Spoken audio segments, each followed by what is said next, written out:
నమస్తే, welcome to YOYO TV. So Gandhi భవన్లో Congress party విస్తృత స్థాయి సమావేశాలు జరగబోతున్నాయి. సో దీనికి సీఎం రేవంత్ రెడ్డి గారు కానీ చూసుకుంటే అటు ఏఐసిసి రాష్ట్ర ఇన్ఛార్జి దీపాదాస్ మున్సి గారు కూడా వస్తున్నారు. సో పలువురు ముఖ్య మంత్రులు కానీ నేతలు కూడా రాబోతున్నారు. సో దీనికి విషయించి ఈరోజు జరగబోతున్న నామినేటెడ్ పోస్టుల భర్తీ గురించి కానీ చూసుకుంటే అటు లోక్సభలో పోటీ చేసే మంత్రుల ఎంపీల లిస్టు గురించి కానీ చూసుకుంటే లోపల అయితే చర్చ జరుగుతుంది. సో చూసుకుందాం, ఒకసారి మాట్లాడదాం. మనతో పాటు మాట్లాడడానికి Congress party senior leader Charan Kaushik అన్న గారు అయితే ఉన్నారు. మాట్లాడి మరిన్ని విషయాలు. అన్న నమస్తే. నమస్తే. సో ఎట్లా ఉండబోతుందండి నామినేటెడ్ పోస్టుల భర్తీ విషయంలో చూసుకుంటే ఎప్పటివరకు భర్తీ అయ్యే ఛాన్స్ ఉంది? సో అసలు ఎట్లా నీకు తెలిసిన ఇన్ఫర్మేషన్? అంటే ప్రధానంగా సంక్రాంతి ముందు ఒక లిస్ట్ రాబోతూ ఉంది అనేది ప్రధానంగా చర్చ జరుగుతూ ఉంది. అదే కాకుండా పార్టీ కోసం చాలామంది నాయకులు చాలా సంవత్సరాల నుంచి కలిసి పనిచేస్తూ ఉన్నారు. వారందరూ కూడా కాంగ్రెస్ పార్టీ హామీ ఇవ్వడం జరిగింది. దానిలో భాగంగా బీసీలకు కావచ్చు, ఎస్సీ ఎస్టీలకు, మహిళలకు, మైనార్టీలకు తగు స్థానం ఇస్తానని చెప్పేసి ఎలక్షన్ల సందర్భంగా చాలామంది టికెట్లు ఇవ్వకపోవడం మూలంగా వారికి మంచి గౌరవం ప్రాధాన్యత ఇస్తాం నామినేటెడ్ పదవులు అని చెప్పడం జరిగింది. దానిలో భాగంగా వాళ్ళంతా కూడా కలిసి పనిచేశారు కాబట్టి వాళ్ళందరినీ గౌరవించుకునే దానిలో భాగంగా రేపు జరగబోయే పార్లమెంట్ ఎలక్షన్లో ఎక్కువ పార్లమెంట్ స్థానాలు గెలవాలంటే ఏ విధంగా ముందుకు పోవాలా, అత్యధిక పార్లమెంట్ స్థానాలు గెలిపించి తెలంగాణ రాష్ట్రం కేంద్రంలో కాంగ్రెస్ పార్టీ అధికారంలో రావడానికి కావచ్చు, రాహుల్ గాంధీ గారిని ప్రధానమంత్రిని చేయడానికి తెలంగాణ రాష్ట్ర ప్రభుత్వం కీలక పాత్ర పోషించాలని చెప్పి భావించింది కాబట్టి దానిలో భాగంగా ఈరోజు సమావేశం ఏర్పాటు జరిగింది.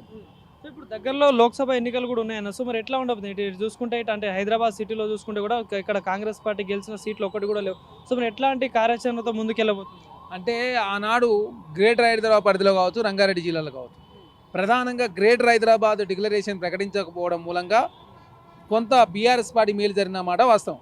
ఎందుకంటే ప్రజల్ని భయభ్రాంతులకు గురి చేసిన కేటీఆర్ గారు కాంగ్రెస్ ప్రభుత్వం ఏర్పాటైతే హైదరాబాద్లో భూముల రేటు తగ్గుతాయని, అదే కాకుండా ఐటీ ఉద్యోగాలు పోతాయని, అదేవిధంగా హైదరాబాద్లో మత కళాలు వస్తాయని పెద్ద ఎత్తున ప్రాపగండ చేయడంతో హైదరాబాద్ ఉన్న ప్రజలంతా నమ్మి బీఆర్ఎస్ పార్టీకి ఓట్లేసారు.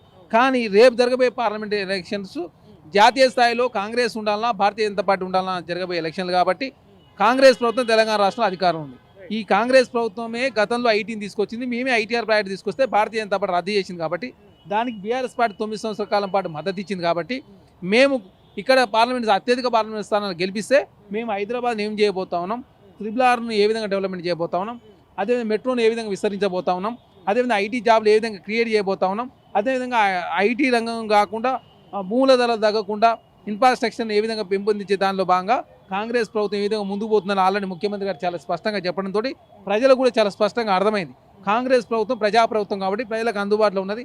యథేచ్ఛగా ప్రజలంతా కూడా సెక్రటరీకి వస్తూ ఉన్నారు, ప్రజావాణి ద్వారా వారి సమస్యలు తెలియజేస్తూ ఉన్నారు కాబట్టి కాంగ్రెస్ పార్టీ మంత్రులు, ముఖ్యమంత్రి అంతా కలుస్తూ ఉన్నారు కాబట్టి కాంగ్రెస్ ప్రభుత్వం ఉంటేనే కరెక్ట్ అని చెప్పి ప్రజలంతా నమ్ముతూ ఉన్నారు.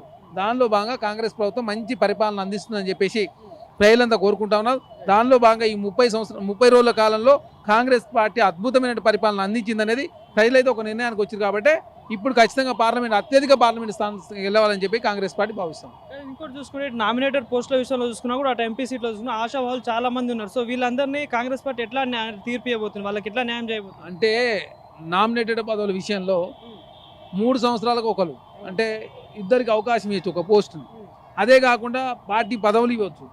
అదే కాకుండా రేపు ఎంపీ ఎలక్షన్స్ ఉన్నాయి, నామినేటెడ్ ఎమ్మెల్సీ ఉన్నాయి, నామినేటెడ్ రాజ్యసభ ఉన్నాయి కాబట్టి చాలా రకాల పదవులు ఉన్నాయి కాబట్టి అన్ని పదవుల విషయంలో ఒక్కొక్కసారి అవకాశం ఇచ్చే దానిలో భాగంగా రొటేషన్ బేస్లో ముందుకు పోయే దానిలో భాగంగా అందరు పార్టీ కోసం పనిచేసారు కాబట్టి ఒక్కొక్కసారి ఒక్కొక్కరు న్యాయం జరుగుతుంది. న్యాయం జరగని వారు కూడా అధైర్యపడాల్సిన అవసరం లేదు.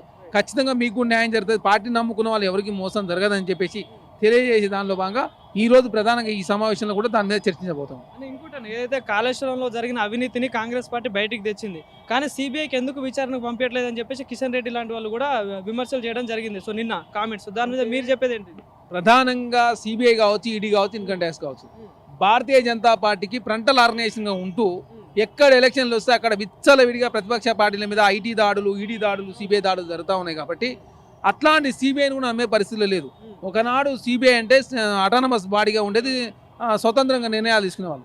ఇప్పుడు భారతీయ జనతా పార్టీ ప్రధానంగా ప్రతిపక్ష పార్టీని రిప్రజెంట్ చేయడానికి మాత్రం నిర్ణయాలు తీసుకుంటారు కాబట్టి అట్లాంటి సిబిఐకి ఇచ్చిన ఉపయోగం లేదని భావించింది కాబట్టి స్వతహాగా రాష్ట్ర ప్రభుత్వమే కమిటీని ఏర్పాటు చేసి దానిలో నిపుణులను పెట్టి ఖచ్చితంగా తప్పు చేసిన ఏ వ్యక్తిని కూడా వదిలిపెడతానికి కాంగ్రెస్ ప్రభుత్వం సిద్ధంగా లేదు. ఇక్కడ రేవంత్ రెడ్డి గారి ప్రభుత్వం ప్రజాప్రభుత్వం కాబట్టి ప్రజల సౌకర్యార్థం మంచి పరిపాలన అందించాలా. తప్పు చేసిన వారు ఎవరైనా కూడా దోషులు తప్పించుకునే ప్రసక్తి లేదు, నిర్దోషి మాత్రం శిక్ష పడదని చెప్పేసి రాజ్యాంగం ఏదైతే కోరుకుంటున్నామో ఆ రాజ్యాంగ స్ఫూర్తిని ఇన్స్పిరేషన్గా తీసుకున్నటువంటి కాంగ్రెస్ ప్రభుత్వం ఆ విధంగా ముందుకు పోతా ఉంది తప్ప సిబిఐకి ఇవ్వద్దని చెప్పేసి మా ఆలోచన కాదు. కాకపోతే సిబిఐ జేబు సంస్థగా ఉంది భారతీయ జనతా పార్టీ కాబట్టి అట్లాంటి సంస్థకు ఇవ్వడం వల్ల మాకు పెద్దగా ఒరిగేది లేదు కాబట్టి పారదర్శకమైన విచారణ జరగాలని చెప్పి కాంగ్రెస్ ప్రభుత్వం కోరుకుంటాం. అని ఇంకోటి చూసుకుంటే అన్న ఏదైతే ఈ గృహలక్ష్మి అయితే గత ప్రభుత్వం చేపట్టిన గృహలక్ష్మి అనే పథకంను రద్దు చేశారు కదా, సో మరి ఆ అరువులకి కాంగ్రెస్ పార్టీ ఎట్లా న్యాయం చేయబోతుంది? మేము చెప్పిన ఏదైతే 6 గ్యారెంటీలు ఉన్నాయో 6 గ్యారెంటీలు అన్నీ ఉన్నాయి. మేము ప్రజల సౌకర్యార్థం మేము చాలా క్లారిటీతో ఉన్నటువంటి హామీ ఇవ్వడం జరిగింది, మేనిఫెస్టోలో పెట్టినాం. దాని ప్రకారమే మేము ప్రభుత్వంగా ముందుకు పోతా ఉన్నాం తప్ప ఎవ్వరికి నష్టం జరిగే పని ప్రభుత్వం చేయదు. ప్రజల సౌకర్యార్థం ప్రజలు ఏదన్నా కోరుకుంటే మీరు చూసిరు, మేము ఎలక్షన్ మేనిఫెస్టోలో పెట్టిన మాట వాస్తవం, ఇది ఫార్మసిటీకి సంబంధించి.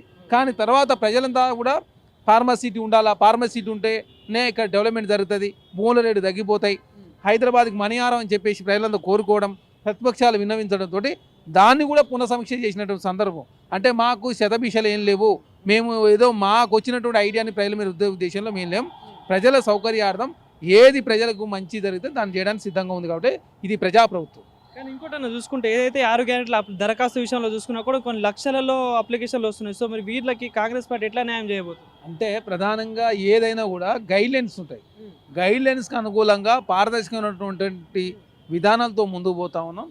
రాజకీయ పైరవులకు తావు లేకుండా ఎవరైతే నిజంగా బాధితుల్లో వాళ్ళందరూ న్యాయం చేయాలని చెప్పేసి ప్రభుత్వం భావిస్తూ ఉంది. దానిలో భాగంగా అప్లికేషన్లు అందరి నుంచి తీసుకోవడం జరుగుతూ ఉంది.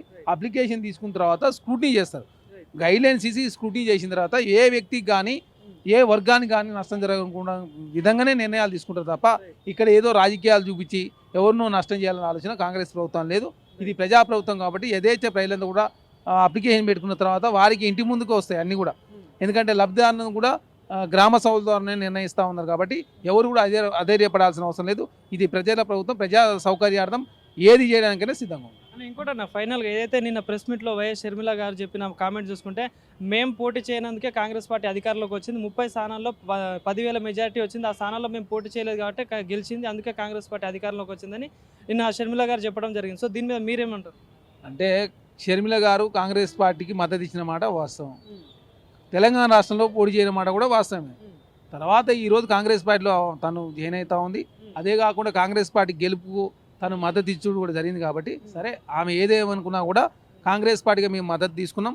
వారిదే కాదు సిపిఐ పార్టీ తీసుకున్నాం, అదేవిధంగా టీజేఎస్ పార్టీ తీసుకున్నాం, అదేవిధంగా వైఎస్ఆర్ టీపీ సంబంధించి మేము అడగకున్నా కూడా తను మద్దతు ఇచ్చింది కాబట్టి వారు ఏం మాట్లాడిన తర్వాత పక్క పెడితే మాత్రం గెలుపులో ప్రజలంతా సహకరించారు.